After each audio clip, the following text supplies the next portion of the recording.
ಆ, ಸುರಭಿ ಅವರ ಈಗ ಇಲ್ಲೇನು ಪ್ರಶ್ನೆ ಬಂತು ಅಂತ ಆಗಲೇ ನಾನು ಅನಂತಪ್ರಭು ಅವ್ರಿಗೆ ಏನೋ ಕೇಳಬೇಕಾದ್ರೆ ನೀವು ಹ್ಯಾಂಡ್ ರೈಸ್ ಮಾಡಿದ್ರಿ, ಏನೋ ಒಂದು ಆನ್ಸರ್ ಮಾಡಬೇಕು ಅಂತ, ಅದಕ್ಕೂ ನೀವು ಆನ್ಸರ್ ಮಾಡಬಹುದು.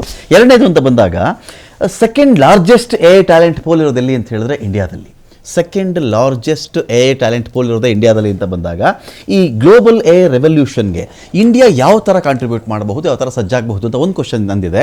ಎರಡನೇದು, ಈಗ ಡೀಪ್ ಸೀಕ್ ಅಂತ ಬಂದಾಗ ಈಗ ಅಮೇರಿಕಾ ಮೂಲದ ಕೆಲವು ಸಂಸ್ಥೆಗಳು ಈ ಎ ಐ ವಿಚಾರದಲ್ಲಿ ನನ್ನನ್ನು ಬಿಟ್ಟರೆ ಇಲ್ಲ, ಸಾವಿರಾರು ಕೋಟಿ ಹಾಕಿಬಿಟ್ಟಿದ್ದೀನಿ, ನಾನು 10,000 ಕೋಟಿ ಎಲ್ಲಿ ಇನ್ವೆಸ್ಟ್ ಮಾಡಿಬಿಟ್ಟಿದ್ದೀನಿ ಅಂತ ಬಂದಾಗ ಚೈನಾ ಮೂಲದ 3-4 ಸ್ವಲ್ಪ ಗ್ರ್ಯಾಜುಯೇಟ್ಸ್ಗಳು ಕೂತ್ಕೊಂಡು 62 ಕೋಟಿ ಚಿಲ್ಲರೆ ದುಡ್ಡಲ್ಲಿ ಒಂದು ಡೀಪ್ ಸಿಕ್ ರೆಡಿ ಮಾಡಿಬಿಟ್ರು ಅವರು. ವಿಶ್ವಕ್ಕೆ ದೊಡ್ಡ ಶಾಕು. ನಾನು ಸ್ಟಾಕ್ ಮಾರ್ಕೆಟ್ ಅವತ್ತು ಅಬ್ಸರ್ವ್ ಮಾಡಿದ್ದೆ, ಸಾವಿರಾರು ಕೋಟಿಗಳ ಪತನ ಆಯಿತು ಅಂತ ಹೇಳಿ. ಸೊ ಹೀಗಿದ್ದಾಗ ಭಾರತ ಕೂಡ ನಮ್ಮದೇ ಒಂದು ಎ ಐ ಇದೆ ನಮ್ಮ ಹತ್ರ, ನಾವೇ ಒಂದು ಕಂಡು ಹಿಡಿದಿದ್ದೀವಿ ಅಂತೇಳಿ ರಿಸರ್ಚ್ ಆ್ಯಂಡ್ ಅನಾಲಿಸಿಸ್ ಈ ಒಂದು ವಿಚಾರಕ್ಕೆ ಸಂಬಂಧಪಟ್ಟಂತೆ ಜಾಸ್ತಿ ಇನ್ವೆಸ್ಟ್ ಮಾಡಬಹುದಾ ನಾವು ಅಂತ? ಧನ್ಯವಾದಗಳು ಈ ಪ್ರಶ್ನೆಗಳಿಗೆ. ನನಗೆ ಯಾಕೆ ನಾನು ಹ್ಯಾಂಡ್ ರೈಸ್ ಮಾಡಿದೆ ಅಂತ ನನಗೂ ಮರ್ತೋಯ್ತು. ಚರ್ಚೆ ತುಂಬಾ ಚೆನ್ನಾಗಿದೆ, ಇದೆ, ಬಹಳ ಮುಖ್ಯವಾದಂತಹ ವಿಷಯ. ಒಂದು ನಾನು ಹೇಳ್ಬಿಡ್ತೀನಿ ನಿಮ್ಮ 2 ಪ್ರಶ್ನೆಗಳನ್ನು ಉತ್ತರ ಕೊಡೋಕ್ಕಿಂತ ಮುಂಚೆ. ಮೊದಲನೇದಾಗಿ ನಾವು ಮಾಡಬೇಕಾಗಿರುವಂತದ್ದು, ಸರ್ಕಾರವಾಗಿ ಪ್ಲಾನ್ ಮಾಡಬೇಕಾಗಿರುವಂತದ್ದು India AI governance guidelines ಮೂಲಕ, national strategy for artificial intelligence ಮೂಲಕ 2018 ಇಂದಾನೆ ಶುರು ಮಾಡ್ಕೊಂಡು ಬಂದಿರುವಂತದ್ದು. ಹಿಂದೆ ಪ್ಯಾನಲಿಸ್ಟ್ ಹೇಳ್ದಂಗೆ ಎಐ ಏನದು ಹೊಸದಲ್ಲ, ಇದು ಒಂದು ಈ ಎರಾನಲ್ಲಿ ನಮಗೆ ಸಡನ್ ಆಗಿ ಆ ಕಂಪ್ಯೂಟ್ ಪವರ್ ಬಂದಿರೋದ್ರಿಂದ ಅದು ಎಲ್ಲಾರ್ಗು ಬಂದಿರುವಂತಹ ಕೆಪಾಸಿಟಿ ಎಐ ನ ಯೂಸ್ ಮಾಡೋದಿಕ್ಕೆ. ಸೊ ಅದ್ ಬಿಟ್ಟು ಆ ಒಂದು ತಂತ್ರಜ್ಞಾನ ಬಹಳ ಹಳೆಯದು, ಮತ್ತೆ ಅದು ಬರ್ತಾ ಇದೆ ಅನ್ನೋದ್ರ ಬಗ್ಗೆ ಎಲ್ಲಾನು ಕಡೆ ಚರ್ಚೆ ಆಗ್ತಾ ಇತ್ತು.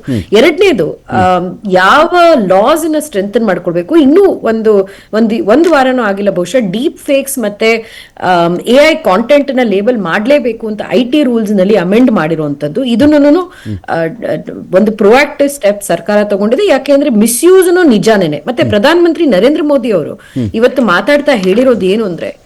ನೆನೆ ಮಾತಾಡ್ತಾ ಹೇಳಿರೋದು ಏನು ಅಂದ್ರೆ ನಾವು ಎಐ ನ ಬಳಸ್ಕೊಳ್ಬೇಕು, ಆದ್ರೆ ಅದ್ರ ಸುತ್ತಮುತ್ತ ಒಂದು ಗಾರ್ಡ್ ರೇಲ್ಸ್, ಅದಕ್ಕೆ ಒಂದು ರೇಂಜ್ ಅನ್ನ ಹಾಕ್ಲೇಬೇಕು ಅನ್ನೋದ್ರ ಬಗ್ಗೆ ಯಾವುದೇ ಆದಂತಹ ಚರ್ಚೆ ಇಲ್ಲ. ಮತ್ತೆ ನಾನು ನಾನು ಓದಿರೋದೇ ಇದ್ರ ಬಗ್ಗೆ, ನಾನು ನಮ್ಮ ಯೂನಿವರ್ಸಿಟಿಯಲ್ಲಿ ಕಲ್ತಿದ್ದೆ ನಾನು ಈ ವಿಷಯದ ಬಗ್ಗೆ. ಎಲ್ಲಿ ನಮಗೆ ಎಐ ಬಂದಾಗ ನಾವು ಯಾವ ತರ ಸ್ಕಿಲ್ಸ್ ನ ಇಟ್ಕೊಳ್ಬೇಕು ಅಂತ ಚರ್ಚೆ ಆಯ್ತಲ್ಲ, ಎಥಿಕ್ಸ್ ಮತ್ತೆ ಗವರ್ನೆನ್ಸ್ ಮತ್ತೆ ಯಾವ ಸ್ಕಿಲ್ಸ್ ಇನ್ಹೆರೆಂಟ್ಲಿ ಹ್ಯೂಮನ್, ಅಂದ್ರೆ ಬರೀ ಮನುಷ್ಯ ಮಾತ್ರ ಮಾಡಕ್ಕಾಗತ್ತೆ.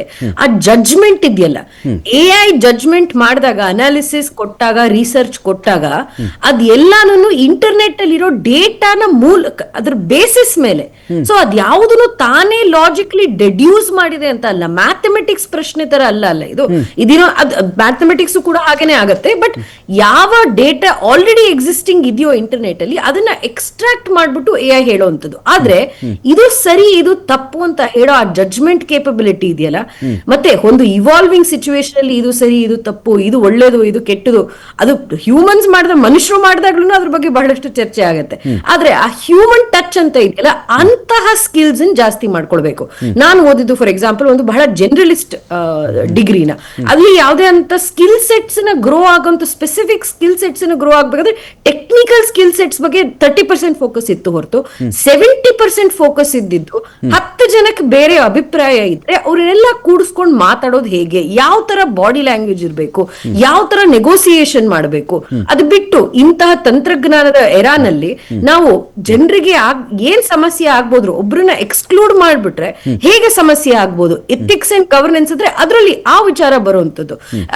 ಹೇಗೆ ನಾವು ಆ ಬಯಸ್ ಅಂತ ಹೇಳ್ತೀವಲ್ಲ, ಅಂದ್ರೆ ಯಾವ ಮನುಷ್ಯರು ಎಐ ನ ಇನ್ಪುಟ್ ಕೊಡ್ತಾ ಇದಾರೋ ಅಥವಾ ಪ್ರಾಂಪ್ಟ್ ಹಾಕ್ತಾ ಇದಾರೋ, ಅಥವಾ ಎಐ ಏನ್ ನಮಗ್ ವಾಪಸ್ ಕೊಡುತ್ತೋ ಅದ್ರ ಬೇಸಿಸ್ ಏನಿರುತ್ತೆ ಅಲ್ಲಿ ಇರುವಂತಹ ಎಕ್ಸಿಸ್ಟಿಂಗ್ ರಿಸರ್ಚ್, ಆ ರಿಸರ್ಚ್ ಗಟ್ಟಿ ಮಾಡೋದು ಹೇಗೆ, ಎಐ ರೆಡಿಯಾಗಿ ಮಾಡುವಂತಹ ರಿಸರ್ಚ್ ಹೇಗೆ, ಇಂತಹ ಪ್ರಶ್ನೆಗಳು ಮತ್ತೆ ಇಂತಹ ಸ್ಕಿಲ್ ಸೆಟ್ಸ್ ಜಾಸ್ತಿ ಬೇಕಾಗತ್ತೆ ನಮಗೆ.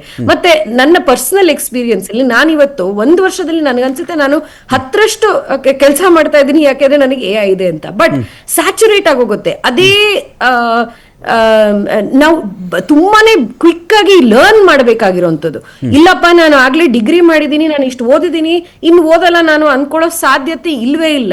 ಕಾನ್ಸ್ಟೆಂಟ್ ಆಗಿ ಕಲಿತಾ ಇರಬೇಕು, ಹೇಗ್ ನಡೀತಾ ಇದೆ ಪ್ರಪಂಚದಲ್ಲಿ, ಹೊಸದಾಗಿ ಏನ್ ಮಾಡ್ಬೋದು. ಮತ್ತೆ ಕಲಿಯೋದು ಅಂದ್ರೆ ಒಂದು ಕೋರ್ಸ್ ಮಾಡೋದು, ಒಂದು ಪುಸ್ತಕ ಓದೋದು, ಆ ಜಮಾನ ಹೋಗೇ ಬಿಡ್ತು, ಯಾವಾಗ್ಲೂ ಹೋಯ್ತು.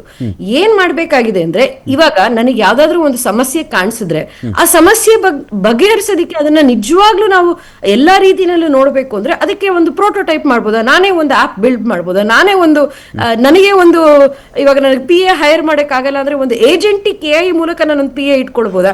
ಇಂತಹ ವಿಷಯಗಳನ್ನ ನಮ್ದೇ ಟೈಮ್ ಕೊಟ್ಕೊಂಡು ವೀಕೆಂಡ್ ಅಲ್ಲಿ ಕಲ್ತ್ಕೊಂಡು, ನನ್ನ ತಾಯಿ ಕೆಲಸ ಮಾಡೋದು ಸಾಫ್ಟ್ವೇರ್ ಇಂಡಸ್ಟ್ರಿನಲ್ಲಿ, ಅವ್ರಿಗಾಗ್ಲೇ 60 ವರ್ಷ ಆಗಿದೆ, ಅವರು ಒಂದು AI ಕೋರ್ಸ್ ಮಾಡ್ತಾ ಇದಾರೆ ಅಂದ್ರೆ ಯಾರನ್ನು ಬಿಡಲ್ಲ ಇದು.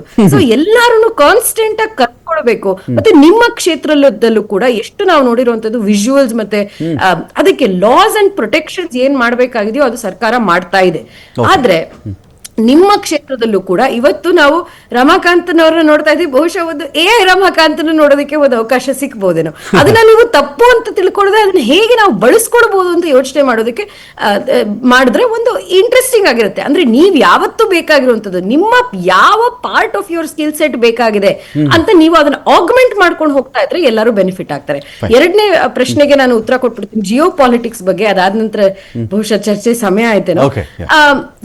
ನೋಡಿ, ಯಾವುದೇ ಈ ಒಂದು ಪ್ರಪಂಚದಲ್ಲಿ ನಾವಿರುವಂತಹ ಈ ಒಂದು ಸಮಯದಲ್ಲಿ ಅಮೆರಿಕ, ಎಸ್ಪೆಷಲಿ ಅಮೆರಿಕ ರಿಟ್ರೀಟ್ ಆಗ್ತಾ ಇದೆ. ಅವರ ಬಗ್ಗೆ ಮಾತ್ರ ಅವ್ರು ಯೋಚನೆ ಮಾಡ್ತಾ ಇದ್ದಾರೆ. ಒಂದು ಗ್ಲೋಬಲ್ ಪವರ್ ಆಗಿ ಸಿಗ್ನಿಫಿಕೆಂಟ್ ಅಬೌಟ್ ವರ್ಲ್ಡ್ GDP ಇರುವಂತಹ ಅಮೆರಿಕ ತನ್ನದೇ ಮತ್ತೆ ಯಾವತ್ತೂ ಅವ್ರದ್ದು ಇಂಟರ್ನ್ಯಾಷನಲ್ ರಿಲೇಷನ್ ಇದ್ದಿದ್ದು, ಡಿಪ್ಲೊಮಸಿ ಇದ್ದಿದ್ದು focused on there nation, rightfully so.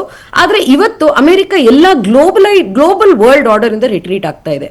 So ಹಾಗಾಗಿ ಇವತ್ತು ಅಮೆರಿಕ ಬಂದು ನಮಗೆ ಹೇಳಿದ್ರೆ ನೀವು ನಮ್ಮ ಟೆಕ್ನಾಲಜಿ ಸ್ಟ್ಯಾಕ್ ಯೂಸ್ ಮಾಡಬೇಕು, ಆದ್ರೆ ಡಿಫರೆಂಟ್ ಸಿನಾರಿಯೋಸ್ ನಲ್ಲಿ ನೀವು ನಿಮ್ಮ ದೇಶದ ಬಗ್ಗೆ ಯೋಚನೆ ಮಾಡ್ತಿರ್ಬೇಕಂತ ಸಿನಾರಿಯೋಲಿ ನಾವು ನಮ್ಮ ದೇಶದ ಬಗ್ಗೆ ಯೋಚನೆ ಮಾಡ್ಬೇಕು. ಅದಕ್ಕೋಸ್ಕರನೇ ಸರ್ವಮೇಯ ಇವತ್ತಿರೋದು. ನಾನು ಇನ್ನೊಂದು ಬಾರಿ ಸ್ಟ್ರೆಸ್ ಮಾಡಿ ಹೇಳ್ತೀನಿ ರಮಾಕಾಂತ್ ಅವರೇ, ನಿಮ್ಮ ಪ್ರಶ್ನೆಗೆ ಯಾವ ಸ್ಯಾಮ್ ಆಲ್ಟ್ಮನ್ ಓಪನ್ AI ಅವ್ರು ಹೇಳಿದ್ರು ಇಲ್ಲ ಭಾರತದಲ್ಲಿ ಮಾಡೋದಕ್ಕಾಗಲ್ಲ, ಫೌಂಡೇಶನಲ್ ಮಾಡೆಲ್ ಬೇಕಾಗಿಲ್ಲ ಅಂತ, ಅವ್ರಿಗೇನೆ ತಕ್ಕ ಉತ್ತರ ಕೊಟ್ಟಿರುವಂತಹ ಸರ್ವಮೇಯ, ಜೆನ್ಎ, ಭಾರತೀಯ ಇದೆಲ್ಲಾನು ಕೂಡ.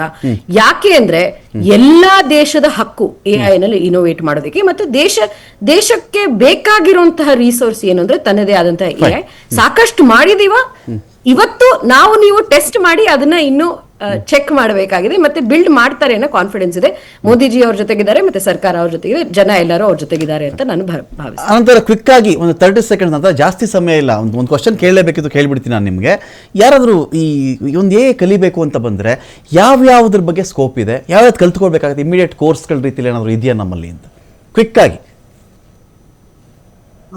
ಸೊ NPTEL ಅಂತ ನಮ್ಮ ವೆಬ್ಸೈಟ್ ಇದೆ, ಅಲ್ಲಿ ಹೋಗ್ಬಿಟ್ಟು ಫೌಂಡೇಶನ್ ಆಫ್ AI ಅಂತ programming, for example Python language ಅವರು ಕಲ್ತ್ರೆ ತುಂಬಾ ಚೆನ್ನಾಗಿರುತ್ತೆ.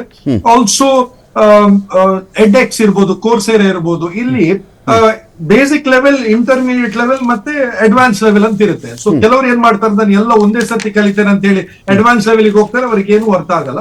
ಸೊ ನಾನು ಹೇಳೋದು ಏನಂದ್ರೆ, ನೀವು ಬೇಸಿಕ್ ಫೌಂಡೇಶನ್ ಲೆವೆಲ್ಸ್ ಕಲ್ತು ಪೈಥನ್ ಪ್ರೋಗ್ರಾಮಿಂಗ್ ಅಥವಾ R ಪ್ರೋಗ್ರಾಮಿಂಗ್ ಲ್ಯಾಂಗ್ವೇಜ್ ಅನ್ನು ಕಲ್ತು ಅದನ್ನು ಬಿಲ್ಡ್ ಮಾಡ್ತಾ ಹೋಗ್ಬೋದು. Okay, fine. Thank you Anant Prabhu ಅವರೇ, ಥ್ಯಾಂಕ್ ಯು ಸೋ ಮಚ್ ಈ ಡಿಬೇಟಲ್ಲಿ ಪಾಲ್ಗೊಂಡು ಮಾತನಾಡಿದ್ದೀರಿ. ಥ್ಯಾಂಕ್ ಯು ಸುರಭಿ ಹೊದಿಗೆರೆ ಅವರೇ ಈ ಡಿಬೇಟಲ್ಲಿ ಪಾಲ್ಗೊಂಡು ಮಾತನಾಡೋದಕ್ಕಾಗಿ. ಥ್ಯಾಂಕ್ ಯು ಸುಧೀಂದ್ರ ಸರ್ ಡಿಬೇಟಲ್ಲಿ ಪಾಲ್ಗೊಂಡು ಮಾತನಾಡೋದಕ್ಕಾಗಿ. AI ಭಯ ಪಡೋದು ಬೇಡ, ನಮ್ಮಲ್ಲಿ ಯಾವುದೇ ಇದ್ರೂ ಅಡ್ಯಾಪ್ಟಬಿಲಿಟಿ ಗುಣ ಹೊಂದಿರಬೇಕು. ಬದಲಾವಣೆಗೆ, ಸ್ಥಿತ್ಯಂತರದ ಕಾಲಘಟ್ಟಕ್ಕೆ ನಾನು ಎಷ್ಟರ ಮಟ್ಟಿಗೆ ನನ್ನನ್ನು ತೊಡಗಿಸಿಕೊಳ್ಳಬಲ್ಲೆ, ಹೊಂದಿಸಿಕೊಳ್ಳಬಲ್ಲೆ ಎನ್ನುವ ಒಂದು ಸವಾಲಿದೆಯಲ್ಲ, ಇದು ನಮಗೆ ನಾವೇ ಚಾಲೆಂಜ್ ಹಾಕ್ಕೊಂಡು ಶುರು ಮಾಡಬೇಕಾಗಿರ್ತಕ್ಕಂಥ ಕೆಲಸ. ಇಲ್ಲಿ ಇನ್ನೊಂದು ಅಡ್ವಾಂಟೇಜ್ ಏನಿದೆ ಅಂದರೆ, ಏನು ಬೇಕು, ಏನು ಮಾಡುತ್ತೆ ಅನ್ನೋದನ್ನು ಕಲಿಬೇಕು ಅಂದರೆ ಇಂದಲೂ ನೀವು ಕಲಿಬಹುದು. ನಿಮಗೆ ಗುರುನೂ ಅದೇ, ಗುರಿನೂ ಅದೇ, ಗುರಿನೂ ಅದೇ ಆಗಿದ್ದಾಗ ಕಲಿಯ ಸುಲಭ ಆಗುತ್ತೆ ಅನ್ನೋ ಅಂತ ಹೇಳಿ, ಇದಕ್ಕೆ ತಕ್ಕಂಥ ರೀತಿಯಲ್ಲಿ ಏನಿದು ಬಂದಿದೆಯಲ್ಲ, ಇದಕ್ಕೆ ನಾವು ಹೊಂದ್ಕೊಳ್ತೀವಿ, ಇದನ್ನು ಕಲಿಸೋರು ಬರ್ತಾರೆ ನಮಗೆ. ಆ ಮೂಲಕವಾಗಿ ಇದರಲ್ಲೂ ಕೂಡ ಬೇರೆ ಸ್ವರೂಪದ ಉದ್ಯೋಗಗಳು ನಮಗೆ ಸೃಷ್ಟಿಯಾಗಬಹುದು. ಹಾಗಾಗಿ ಆತಂಕಕ್ಕೆ ಅವಕಾಶ ಇಲ್ಲ ಅಂತ ಹೇಳ್ತಾ ಡಿಬೇಟ್ ಮುಗಿಸ್ತಾ ಇದ್ದೀನಿ. ನಮಸ್ಕಾರ.